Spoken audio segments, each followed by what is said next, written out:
ഈ മതസംഘടനകൾ മാത്രമല്ലല്ലോ ഇതിനകത്തുള്ളത്. ഇപ്പോൾ അദ്ദേഹം ഈ അർബൻ നക്സൽസിന്റെ കാര്യം പറഞ്ഞു. ഇത്തരത്തിലുള്ള അവരുടെ അക്കൗണ്ടുകൾ വരുമ്പോൾ അത് പരിശോധിക്കുന്നതിൽ എന്താണ് തെറ്റ്? ദേശവിരുദ്ധമായ കാര്യങ്ങൾ സംഭവിക്കാം, അത് തടയേണ്ടത് കേന്ദ്ര സർക്കാരിന്റെ കടമയാണ്. അത് ചെയ്യുകയും ഉണ്ടാവുമല്ലോ ശ്രീ അഡ്വക്കേറ്റ്. ഇവിടെ അബ്സല്യൂട്ട് റൈറ്റ് എന്ന് പറഞ്ഞെന്തോ ഉണ്ടോ സാറേ? അങ്ങനെ ഒരു ഈ നിയമത്തിന് അനുസൃതമായിട്ടുള്ള ഒരു നിയന്ത്രണങ്ങൾക്കും പരിശോധനകൾക്കും നമ്മൾ ആരും ഇതെല്ലാം ഒരു ഭാരതീയ സംബന്ധിച്ചിടത്തോളം അതെല്ലാം ആവശ്യമാണ്. അതൊന്നും ഇവിടെ ആരും പറഞ്ഞിട്ടില്ല. ആകെ കൂടി നമ്മൾ പറയുന്ന 2 അല്ലെങ്കിൽ 3 കാര്യം എന്ന് പറയുന്നത് ഈ ഇതുമായി അവകാശമാണ് നഷ്ടപ്പെട്ടതെന്ന് ഞാൻ ഇങ്ങനെ ചോദിച്ചുകൊണ്ടിരിക്കുകയാണ്. ഞാനൊന്ന് പറഞ്ഞോട്ടെ. അല്ല, ഒരു 1-2 അവകാശം നഷ്ടപ്പെട്ടത് പറയോ സാർ? അദ്ദേഹം പറയുന്നുണ്ടായിരുന്നു. അഡ്വക്കേറ്റ് സാജു പറയട്ടെ. ശ്രീ പണി ഏതാ പറഞ്ഞു? അല്ല, അങ്ങ് എങ്ങനെ പറഞ്ഞു കഴിഞ്ഞാൽ ഇത് തന്നെ സാറ് ചർച്ച തീരാറായി. ഏതെങ്കിലും 1-2 അവകാശങ്ങൾ നഷ്ടപ്പെട്ടിരിക്കുന്നതിനെ പറ്റി പറയൂ, നമ്മൾ അത് ചർച്ച ചെയ്യാം. ഞാൻ ആദ്യം പറഞ്ഞ 2 അവകാശം അങ്ങ് തന്നെ ചൂണ്ടിക്കാണിച്ചല്ലോ. പിന്നെ എന്തിനാണ് ഞാനത് വീണ്ടും പറഞ്ഞുകൊണ്ടിരിക്കണേ? ഏത് അവകാശം നഷ്ടപ്പെട്ടെ?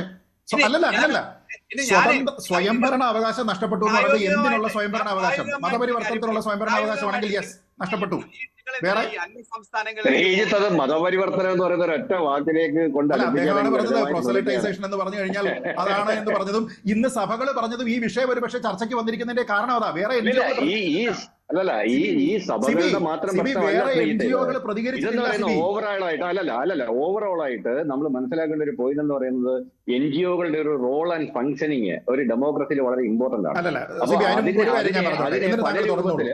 ഒരു സെക്കൻഡ് സിബി, ഈ ചർച്ച ഇന്ന് ഉണ്ടാകുന്നതിന്റെ കാരണം ഇതുമായി ബന്ധപ്പെട്ട ചർച്ചിന്റെ ഭാഗത്തു നിന്ന് വന്നിരിക്കുന്ന ആശങ്ക, രാഷ്ട്രീയ പാർട്ടികളുടെ ഭാഗത്തു നിന്ന് ഉണ്ടായിരിക്കുന്ന ആശങ്ക. ഈ രാഷ്ട്രീയ പാർട്ടികളുടെ ഭാഗത്തു നിന്ന് CPM ആയിക്കോട്ടെ, കോൺഗ്രസ് ആയിക്കോട്ടെ, അവർ പറഞ്ഞിരിക്കുന്നത് പ്രോസെലിറ്റൈസേഷൻ മാത്രമാണ് സാർ, വേറെ ഒന്നും അല്ല ഇതിന്റെ പ്രശ്നം. അപ്പൊ അതുകൊണ്ട് ചർച്ചയാവുകയാണ്. ഈ ചർച്ചയിൽ സുപ്രീം കോടതി അഭിഭാഷകനും പറഞ്ഞതാണ്. ഞാൻ പറഞ്ഞത് എന്ത് കാര്യം നഷ്ടമായി എന്നാണ്. ഒരു NGO ഇന്ത്യയിൽ പ്രവർത്തിക്കുന്നതിന്റെ സോഷ്യൽ മീഡിയ അക്കൗണ്ടുകളും അതിന്റെ വെബ്സൈറ്റും കൊടുത്താൽ എന്ത് നഷ്ടമെന്ന് നിങ്ങളൊന്ന് പറഞ്ഞു തരുമോ? എനിക്ക് മനസ്സിലാവുന്നില്ല. അതിൽ കയറി മാത്രം പിടിക്കാതെ നിങ്ങൾ തന്നെ പറഞ്ഞതാ, ഞാൻ കൊണ്ടുവന്ന വാദമല്ല.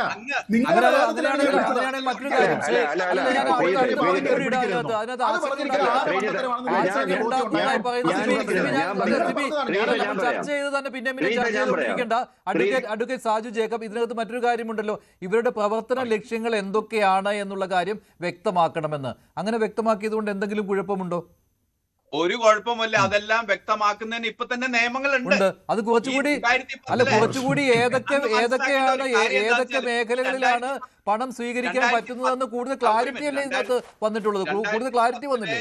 നിയമവും 2011 ചട്ടങ്ങളും അനുസരിച്ച് തന്നെ ഇതിനകത്ത് ഒട്ടനവധി നിയന്ത്രണങ്ങളും ഒട്ടനവധി പ്രൊട്ടക്ഷനും എല്ലാം ഉണ്ട്. കൃത്യമായിട്ട് മണി ട്രെയിൽ എവിടെയാണ് പൈസ പോകുന്നത്, എന്തിനാണ് പോകുന്നത്, ലക്ഷ്യങ്ങളെല്ലാം കൃത്യമായിട്ട് പറഞ്ഞിട്ടുണ്ട്. അതിനേക്കാൾ ഉപരി ഈ 2010 ആക്ടിൽ തന്നെ ഒരു ഡിസൈനേറ്റഡ് ഓഫീസറെ പറഞ്ഞിട്ടുണ്ട്. ആ ഓഫീസറാണ് ഇതെല്ലാം ഭാവിയിൽ ഇനി തീരുമാനിക്കാൻ പോകുന്നത്. ആ ഓഫീസറിന്റെ കാര്യം നമ്മുടെ ശ്രീജിത്ത് പറഞ്ഞു, അത് ഇപ്പൊ പറയുന്നില്ലെന്ന്. അത് ഇപ്പോഴും ചർച്ച തന്നെയാണ്. വന്നില്ലല്ലോ, അവതരിപ്പിച്ച നിയമമായില്ല. അങ്ങേക്ക് അത് ഈ ചട്ട ഭേദഗതി വായിക്കേണ്ടത് 2010 നിയമവും 2011 ചട്ട ഭേദഗതികളും വെച്ചിട്ടാണ് വായിക്കേണ്ടത്. അല്ലാതെ ഇപ്പോഴത്തെ ഈ ചട്ട ഭേദഗതി മാത്രം വായിച്ചിട്ടല്ല ഇത് അനലൈസ് ചെയ്യുന്നത്. അങ്ങ് നേരത്തെ പറഞ്ഞ ഒരു വിഷയമുണ്ട്, ഈ പ്രോസലൈറ്റൈസേഷന്റെ ഇംഗ്ലീഷ് വാക്ക് അനലൈസ് ചെയ്തിട്ട് അങ്ങ് എന്നെ പഠിപ്പിക്കുകയുണ്ടായി. പക്ഷെ നിയമത്തിൽ വരുമ്പോ അങ്ങനെയല്ല. കുത്തിനും കോമയ്ക്കും വരെ അർത്ഥമുണ്ട്, എല്ലാത്തിനും അർത്ഥമുണ്ട്. അങ്ങ് ഞാൻ കേരളത്തിൽ നിന്ന് സിസ്റ്റേഴ്സ് ഒരുമിച്ച് ഛത്തീസ്ഗഡിലേക്ക് പോയി കഴിഞ്ഞാൽ, ഞാൻ പോകുന്നതല്ല പറഞ്ഞത്, ഞാൻ പോയി കഴിഞ്ഞാൽ അവര് ഏതെങ്കിലും രീതിയിൽ FCR സംഭാവന സ്വീകരിക്കുന്നുണ്ടെങ്കിൽ അതിന്റെ യാത്ര, അവര് പുതിയൊരു ആശുപത്രി വേറൊരു സ്ഥലത്ത് തുടങ്ങുന്നുണ്ടെങ്കിൽ അങ്ങ് ഒരു കാര്യം മനസ്സിലാക്കേണ്ടത്, അങ്ങ് ഇതെല്ലാം സംശയത്തിന്റെ വീക്ഷണത്തിൽ നോക്കുന്നത് കൊണ്ടാണ്. പക്ഷേ ഒരുപാട് സാമൂഹ്യ പ്രവർത്തനങ്ങൾ, ആതുരാലയ പ്രവർത്തനങ്ങൾ, വിദ്യാഭ്യാസ പ്രവർത്തനങ്ങൾ നടത്തുന്നുണ്ട്. അങ്ങ് മനസ്സിലാക്കേണ്ട ഒരു പ്രധാനപ്പെട്ട കാര്യം അല്ല അങ്ങ് മനസ്സിലാക്കേണ്ട ഒരു പ്രധാനപ്പെട്ട കാര്യം, അനുവദനീയമായ കാര്യങ്ങളെ കൊണ്ടുവന്ന് അനുവദനീയമല്ലാത്ത കാര്യങ്ങൾ പറയുമ്പോൾ എന്തിനാണ് സാറേ പറയുന്നത്? ഇതെല്ലാം അനുവദിക്കുന്നുണ്ടല്ലോ. ഈ വാക്കിൽ ഡെഫൈൻ ചെയ്തിട്ടില്ലല്ലോ. ഇനിയെല്ലാം ഈ ഇനി ഈ താങ്കളുടെ പ്രശ്നം പ്രോസലൈറ്റൈസേഷൻ അല്ല എന്ന് ഞാൻ ചോദിക്കുമ്പോൾ പറയും, താങ്കൾ സംസാരിക്കുമ്പോൾ മുഴുവൻ പ്രോസലൈറ്റൈസേഷനെ പറ്റി പറയുകയും ചെയ്യും. അല്ല, ഇപ്പോൾ ഈ അനുവദനീയമായ കാര്യങ്ങളിൽ ഒരെണ്ണം എടുക്കാം. തദ്ദേശീയ ആദിവാസി വിഭാഗങ്ങളുടെ വിശ്വാസാനുഷ്ഠാനങ്ങളുടെ സംരക്ഷണം, പിന്നെ ഭക്തി സംഗീതം, മന്ത്രോച്ചാരണം എന്നിവയുടെ പ്രോത്സാഹനം, മതവിദ്യാഭ്യാസ പരിപാടികൾ, ധാർമ്മിക ഉപദേശങ്ങൾ, ധ്യാനം. അപ്പോൾ ഇതെല്ലാം അനുവദനീയമാണ്. ഇങ്ങനെ അനുവദനീയമായ കാര്യങ്ങൾക്ക് FCRA ഫണ്ട് ഉപയോഗിക്കുമ്പോൾ അത് മതപരിവർത്തനത്തിനാണ് ഉപയോഗിക്കുന്നത് എന്ന് വ്യാഖ്യാനിച്ചുകൊണ്ട് നടപടിയെടുക്കാം. അതാണല്ലോ ആശങ്ക, അല്ലേ? അത് തന്നെ. അതായത് എങ്ങനെയാണ് ഇത് ഡിഫൈൻ ചെയ്യുന്നത്, ആരാണ് ഡിഫൈൻ ചെയ്തത്? രണ്ട് കാര്യമാണ്. ഈ 2010 സെക്ഷനിൽ 16 സെക്ഷനിൽ പറഞ്ഞിട്ടുള്ള ഡിസൈനേറ്റഡ് ഓഫീസർ ഇത് തീരുമാനിക്കാൻ പോയിട്ട് അദ്ദേഹം പറയാണ് ഇത് കൺവെർഷൻ ആണ്, ഇത് മതപരിവർത്തനമാണ്, ഇത് പ്രോസലൈറ്റൈസേഷൻ ആണെന്ന് അദ്ദേഹം തീരുമാനിച്ചു കഴിഞ്ഞാൽ ഈ സംഘടനയുടെ രജിസ്ട്രേഷൻ നഷ്ടപ്പെട്ടു. അത് ഈ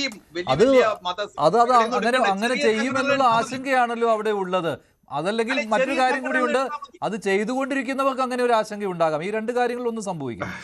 അത് മനസ്സിലാക്കേണ്ട ഒരു കാര്യം, നേരത്തെ പറഞ്ഞ പോലെ 100-ൽ താഴെയുള്ള NGOസും അതുപോലെ ചർച്ച് തന്നെ ഒരിക്കലും കരുതരുത് ചർച്ച് ആണ് ഈ പൈസ എല്ലാം കൊണ്ടുവരുന്നത്. അങ്ങനെയല്ല. ഈ ചർച്ച ആയാലും ഏത് മിഷണറി സ്വഭാവമുള്ള ഓർഗനൈസേഷൻ ആയാലും അവരെല്ലാം ചിലപ്പോ റിലീജിയസ് പർപ്പസോടെ തുടങ്ങിയതിന് ശേഷം അവർ തുടങ്ങുന്ന ആശുപത്രികളാണ്, അവർ തുടങ്ങുന്ന വിദ്യാഭ്യാസ സ്ഥാപനങ്ങളാണ്, അവർ തുടങ്ങുന്നത് പാവപ്പെട്ടവർക്ക് ഭക്ഷണം കൊടുക്കുന്ന ഏതെങ്കിലും ഒരു സ്ഥാപനമായിരിക്കാം, അല്ലെങ്കിൽ അനാഥാലയം ആയിരിക്കാം. ചെയ്യുന്ന സാമൂഹ്യ പ്രവർത്തനമാണ്. അതെല്ലാം പിന്നീട് ഇനി വരാൻ പോകുന്നൊക്കെ എങ്ങനെയാണ് ഡിഫൈൻ ചെയ്യുന്നത് ആയിരിക്കും. ഞാൻ ഇനി വേറൊരു കാര്യം ചോദിച്ചോട്ടെ. ഏത് നിയമത്തിലും പറയുന്ന ഒരു ട്രാൻസിഷൻ പീരീഡ് ഉണ്ട്. ഏത് നിയമത്തിലും ഒരു ട്രാൻസിഷൻ. ഇത് 2026 ജൂൺ 26 വന്നതിന് ശേഷം നമ്മൾ അറിയുന്നത് ഇത് 2026 ജൂൺ 25 തീയതിയാണ്. എത്ര ദിവസം ട്രാൻസിഷൻ പീരീഡ് കിട്ടി? ഈ 4 ദിവസം, ഈ 3 റൂൾസിന് എവിടെയാണ് സാറേ ട്രാൻസിഷൻ? റൂൾസിന് എവിടെയാ ട്രാൻസിഷൻ? താങ്കൾ സുപ്രീം കോടതി അഡ്വക്കേറ്റ് അല്ലേ? ഏത് റൂൾസ് ഫോർമുലേറ്റ് ചെയ്തതിന് പാർലമെന്റിന്റെ അപ്രൂവൽ വേണ്ട? അത് ഗവൺമെന്റിന് ഗസറ്റ് നോട്ടിഫിക്കേഷൻ ആയിട്ട് ഇറക്കുന്ന സമയത്ത് അത് ഇൻഫോഴ്സ് ആണ് സാർ. സാറിനെ അത് പഠിപ്പിക്കേണ്ടി വരിക എന്ന് പറഞ്ഞ കഷ്ടമാണ് എന്നെ പോലെ ഒരു സാധാരണക്കാരനായ പൗരൻ. അവിടെയാണ് ഞാൻ പറയുന്നത്, ഇതിന് ആലോചന വേണമായിരുന്നു, അറിയിക്കണമായിരുന്നു. കാരണം റൂൾസിന് അത് വേണ്ടല്ലോ സാർ, റൂൾസിന് അത് വേണ്ടല്ലോ, അങ്ങനല്ലേ നിയമം. 4 ദിവസം ഇവര് നടത്തിയ ഏതെങ്കിലും റൂൾസ് അമെന്റ് ചെയ്യുന്നതിന് ഇതൊക്കെ വേണ്ടത് താങ്കൾക്ക് അറിഞ്ഞുകൂടെ? താങ്കൾ ഒരു സുപ്രീം കോടതി അഭിഭാഷകനല്ലേ? ഇവർ ചെയ്യുന്ന ഏതെങ്കിലും പ്രവർത്തനം, ഈ 4 ദിവസത്തെ പ്രവർത്തനം അങ്ങ് പുതിയ ഭേദഗതിയുടെ അടിസ്ഥാനത്തിൽ ഇത് നിയമവിരുദ്ധമാണെന്ന് പറഞ്ഞാൽ ഈ 4 ദിവസത്തെ പ്രവർത്തനങ്ങൾ മുഴുവൻ നിയമവിരുദ്ധമായി ക്യാൻസലായില്ലേ? ഇതിനകത്ത് മറ്റൊരു കാര്യം എന്ന് പറയുന്നത് മറ്റു ചില കാര്യമുണ്ട്. അത് അഡ്വക്കേറ്റ് സാജു ജേക്കബ് ചൂണ്ടിക്കാണിച്ച കാര്യമാണ്. 2 വർഷത്തിനിടെ കുറഞ്ഞത് 10 ലക്ഷം രൂപയെങ്കിലും ചെലവഴിച്ചെങ്കിൽ മാത്രമേ ആ സംഘടന സജീവമാണ് എന്ന് കണക്കാക്കൂ. ഇത് തികച്ചും അന്യായമാണ്. ഇപ്പൊ ജോൺ ബ്രിട്ടാസ് അമിത്ഷായ്ക്ക് കൊടുത്ത, കേന്ദ്ര ആഭ്യന്തരമന്ത്രി അമിത്ഷായ്ക്ക് കൊടുത്ത ഒരു കത്തിൽ ഇതൊക്കെ പറയുന്നുണ്ട്. അതിൽ പറയുന്ന മറ്റൊരു കാര്യം, ഈ പ്രകൃതി ദുരന്തങ്ങളോ മറ്റ് അടിയന്തര സാഹചര്യങ്ങളോ ഉണ്ടാകുമ്പോൾ സംസ്ഥാന അതിർത്തികൾ ഭേദിച്ച് അതിവേഗം ദുരിതാശ്വാസം എത്തിക്കാനുള്ള സംഘടനകളുടെ കഴിവിനെ തടസ്സപ്പെടുത്തും. ആ നിബന്ധന എന്ന് പറയുന്നത് പുതിയ ഭേദഗതി പ്രകാരം സംഘടനകൾക്ക് അവരുടെ പ്രവർത്തന മേഖലകളും സംസ്ഥാനങ്ങളും മുൻകൂട്ടി നിശ്ചയിക്കേണ്ടി വരുന്നു. അതായത് കേരളത്തിലാണെങ്കിൽ കേരളത്തിൽ മാത്രമേ പറ്റുകയുള്ളൂ. പക്ഷേ അയൽ സംസ്ഥാനത്ത് ഒരു ദുരിതാശ്വാസ പ്രവർത്തനത്തിന് പോകണമെങ്കിൽ അത് തടസ്സപ്പെടുമെന്നുള്ള കാര്യമാണ്. ഇല്ല, അത് അവർക്ക് മുഖ്യമന്ത്രിയുടെ ദുരിതാശ്വാസ നിധിയിലേക്ക് അവർക്ക് ഡൊണേറ്റ് ചെയ്താൽ മതി. ഒരു പ്രശ്നം ഉണ്ടാവില്ല, ഒരു കുഴപ്പമില്ല. ഇല്ലല്ല, ഒരു പ്രശ്നമില്ല. ഇനി അതല്ല എങ്കിൽ നിങ്ങൾ ഏതെങ്കിലും ഒരു സ്ഥലത്ത് പ്രവർത്തിക്കുന്നുണ്ടെങ്കിൽ, നിങ്ങൾ ഒരു ചാരിറ്റിക്ക് വേണ്ടിയിട്ടാണ് പ്രവർത്തിക്കുന്നതെങ്കിൽ അങ്ങനെ ചെയ്താൽ മതി, ഒരു കുഴപ്പമില്ല. കൂടുതൽ വാർത്തകൾക്ക് News 18 Keralam YouTube channel subscribe ചെയ്യുക.